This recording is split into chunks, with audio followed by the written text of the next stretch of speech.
Hi, it's Ann, and I want to ask you something. Are there some people that you just can't talk to? Like your views and theirs seem so polarized, you know you'll never see eye to eye? Seems like there's a lot of that going on in the world these days. Do you feel that? And maybe it seems like the only safe thing to do to preserve your inner peace is to stay as far away as you can from people with different views. But what if you're unexpectedly thrown into a situation like that with someone you have to talk to? Well, that's what happened to my student Gerry. Gerry recently moved to a new community and she wanted to widen her base of friends.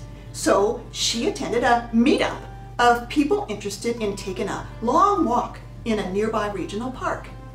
Well, 3 other women showed up and they seemed friendly and nice, and the 4 of them set off on the walk. It was a beautiful day, birds were singing, all was smooth, at least on the surface. Gerry found herself walking next to Ellen. They talked about their work, their families, and then the bombshell dropped. Somehow they got onto politics, and to Gerry's shock, because Ellen seemed so nice, Ellen was a devoted supporter of a political figure that Gerry absolutely couldn't stand. What now? Well, Gerry's first impulse was to escape somehow, and her second impulse was to react strongly against the person who Ellen had praised. But then Gerry remembered something she learned from me: to pause and to inwardly acknowledge her own feelings so that she could get a bigger perspective than her own immediate reactions. Well, in the pause, Gerry knew one thing for sure. She did not want to get into a fight with this woman on this beautiful day. She inwardly acknowledged that much. And then Gerry realized that she was actually curious. She really wanted to know what had happened to cause this nice person to have such different views from her own. So she said calmly, "I'm sure there's a good reason in your personal experience to lead you to feel this way." And with such a calm, non-aggressive invitation, Ellen was happy to share her experience. She'd been in the military, she'd gone to the VA to get treatment and had been refused, and then, after this political figure took office, Ellen went back to the VA, and this time she was accepted. And Ellen clearly felt the treatment she'd received had saved her life and gave all the credit to that particular political figure.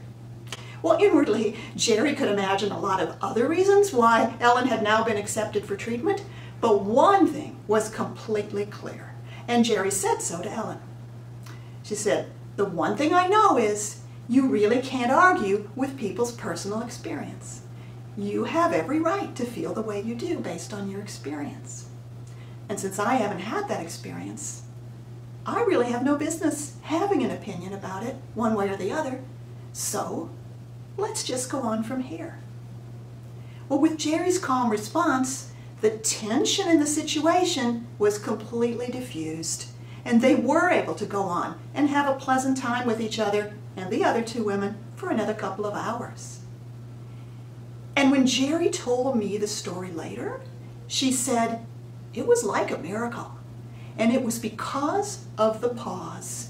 After I acknowledged my first reaction, which I'm really glad I didn't say, then I realized I was genuinely curious, and everything went well after that. You know, acceptance and curiosity go a long way to helping us get through difficult conversations. You know, obviously there are times when differences need to be talked through, but not always. Sometimes what fits the situation is to bypass our differences, no matter how polarized, and have a friendly social contact around what we do share. And it's in the pause that you have some space to sense what you really want and what this situation really needs. So, what were those 3 steps again? Number 1, pause. It only takes a moment. Number 2, silently acknowledge your own feelings. And number 3, notice what arises in you next, because it might be curiosity. And curiosity is a powerful force for positive connection with other people. In fact, I'm curious right now what will happen when you try this.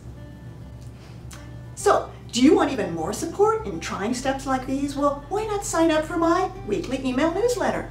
The link to it is below. And then I can give you even more support and helpful tips like this one that can make a huge difference for you. And here's to you having a more peaceful life.